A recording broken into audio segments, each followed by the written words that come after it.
up in the air. Christmas tree at Rockefeller Center up and lit. Something about this time of year makes this city feel like anything is possible. It is great to be here, and I see some familiar faces in the crowd, so thank you for being here. We have some special guests. All of you are special, but I want to make sure that you acknowledge them. First of all, the head of the DNC, Congresswoman Debbie Wasserman Schultz, is here. She's doing an outstanding job. One of the finest public servants we have, up and coming, New York Attorney General Eric Schneiderman is in the house. The New York City Public Advocate, Bill de Blasio, is here. And give it up for the folks who performed for you, Ollie Wentworth and Regina Spektor. Thank you. Now, I am here today because I need your help. But I'm also here because the country needs your help. You know, there was a reason why so many of you worked so hard on our 2008 campaign. And it wasn't because you thought that it was going to be a cakewalk to elect Barack Hussein Obama. If you were going for easy, that was not the route to take. You did not take a poll that told you that this was going to be a sure thing. And besides, our campaign was not about me. It was about a vision that we shared for America. It wasn't a narrow, cramped vision of an America where everybody is fending for themselves. It was a vision of a big and a compassionate America, where everybody who works hard has a chance to get ahead. Not just those at the very top, not just those born into wealth or privilege. A vision that says the more Americans who succeed, the more America succeeds. That's the vision that we share. That's the change that we believed in. And we knew it wasn't going to come easy. And we knew it wasn't going to come quickly. But 3 years later, because of what you did in 2008, we have already started to see what change looks like. Think about it. Change is the first bill I signed into law, a law that says you get an equal day's work. Somebody who puts in an equal day's work should get equal days pay, because our daughters should be treated just like our sons and have the same opportunities. That's change. Change is the decision we made to rescue the auto company from collapse, even when some politicians were saying we should let Detroit go bankrupt. Change is the more than 1 million jobs that we saved, and the local businesses that are picking up again, and the fuel-efficient cars that are now rolling off the assembly lines with that word "Made in America" stamped on them. Change is the decision we made to stop waiting for Congress to do something about our addiction to oil and finally raise fuel efficiency standards for the first time in 30 years. And because of that, by the next decade, we'll be driving cars that get 55 miles a gallon, at least. That's what change is. Change is the fight we won to stop handing out $60 billion worth of taxpayer subsidies to banks and put that $60 billion into student loans. And today, millions of students are getting more help going to college at a time when they need it most. That's because of your work in 2008. Change is health care reform that we passed after a century of trying. Reform that will finally ensure that in the United States of America, nobody's going to go bankrupt because they get sick. And you've got 1 million young people who are already with health insurance today on their parents' plan because of the laws that we passed. Change is the millions of Americans who can no longer be denied or dropped from their health insurance at a time when they need the care the most. That's what change is. Change is the fact that for the first time in history, you don't have to hide who you love in order to serve the country that you love. Ending don't ask, don't tell.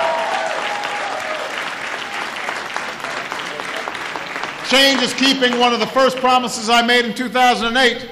By the end of December, the war in Iraq will be officially over. Our troops are coming home. They will be rejoining their families for the holidays. And it hasn't made us weaker, it's made us stronger.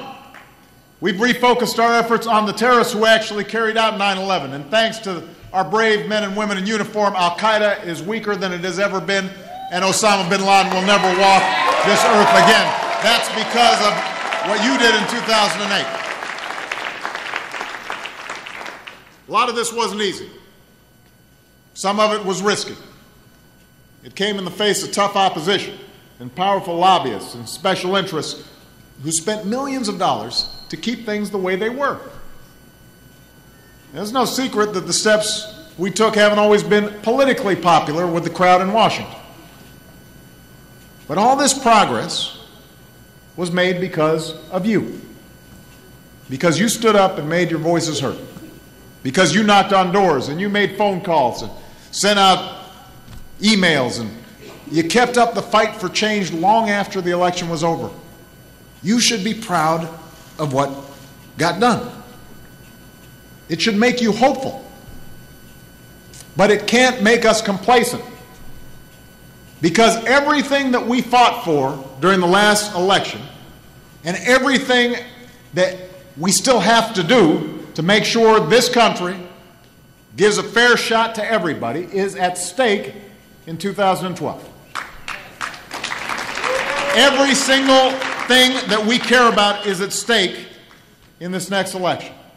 The very core of what this country stands for is on the line. The basic promise that no matter who you are, no matter where you come from, this is a place where you can make it if we try. You know, I just came from another fundraising event at the home of somebody now extraordinarily successful. His parents were Holocaust survivors. And he described, in introducing me, how they were able to come over here with almost nothing and yet still provide a good public education for their kids and still give them a leg up and allow them to succeed. And the question is, 20 years from now, 30 years from now, are we going to be able to say the same thing about the next generation coming up? The crisis that struck in the months before I took office put more Americans out of work than at any time since the Great Depression. And if you actually look at a chart, 3 months before I was sworn in, we lost 4 million jobs. 3 months after I was sworn in, we lost another 4 million. A few months later, because of our economic policies, the economy started to grow again, and people started going to work again. And we've had private sector job growth for 21 consecutive months. But that 8 million that lost their jobs, it has been brutal. And it was the culmination of a decade in which the middle class fell further and further behind. More good jobs in manufacturing left our shores. More of our prosperity was built on risky financial deals or on a housing bubble. And we racked up greater piles of debt, even as our incomes fell and our wages flatlined, and the cost of everything from college to health care kept on going up. These problems didn't happen overnight, and they weren't going to be solved overnight. And it's going to take more than a few years to meet the challenges that have been decades in the making. The American people understand that. But what the American people don't understand are leaders who refuse to take action at such a critical time in this nation's history. They're sick and tired of watching people who are supposed to represent America put party ahead of country, or the next election ahead of the next generation. You know, President Kennedy used to say, after he took office, what surprised him most about Washington was finding out that things were just as bad as he'd been saying they were. And I can relate to that.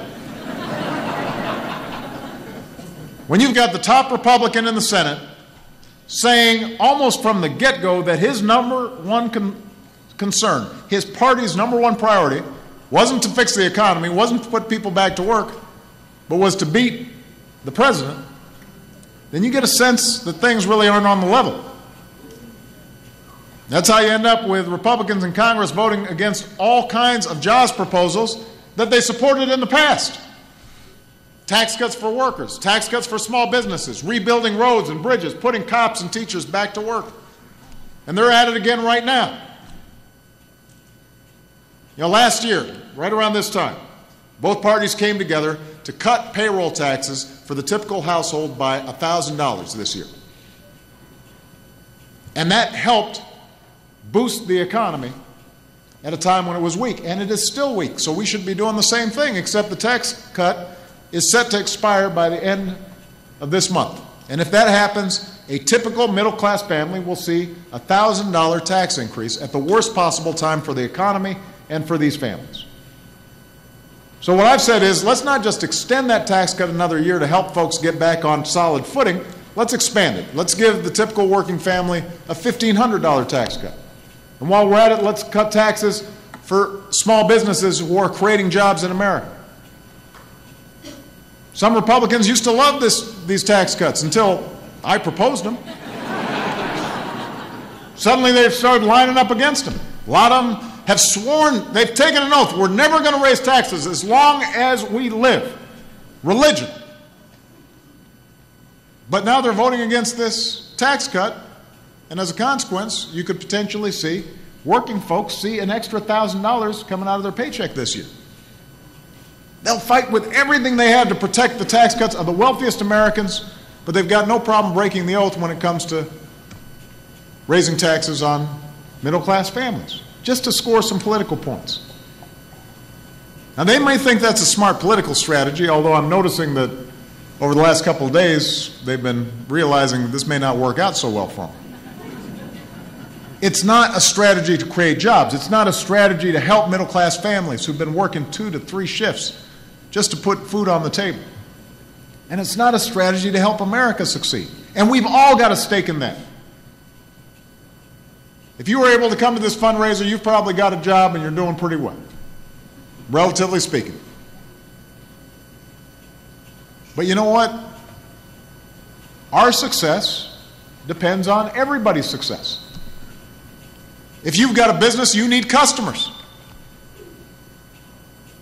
If you're a law firm, you need clients.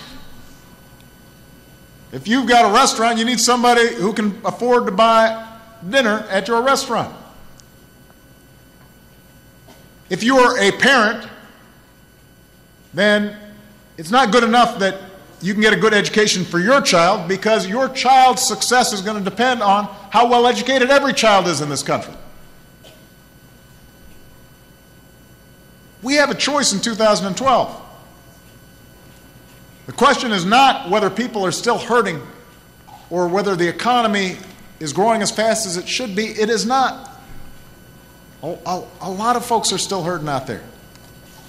Of course the economy is still struggling. The question is, what are we going to do about it? What vision do we have for where we want to take this country? And it is not a technical question. It is a values question. It's about who we are, what we believe in. And that's the debate that we're going to have over the next year. It's about where we're going to go. The Republicans in Congress and the candidates who are running for president, I hope all of you are watching these Republican debates. You need to see what's going on to get a sense of what's at stake. They've got a very specific idea about where they want to take this country. They want to reduce the deficit, which we need to do, not in a balanced way, but by gutting our investment.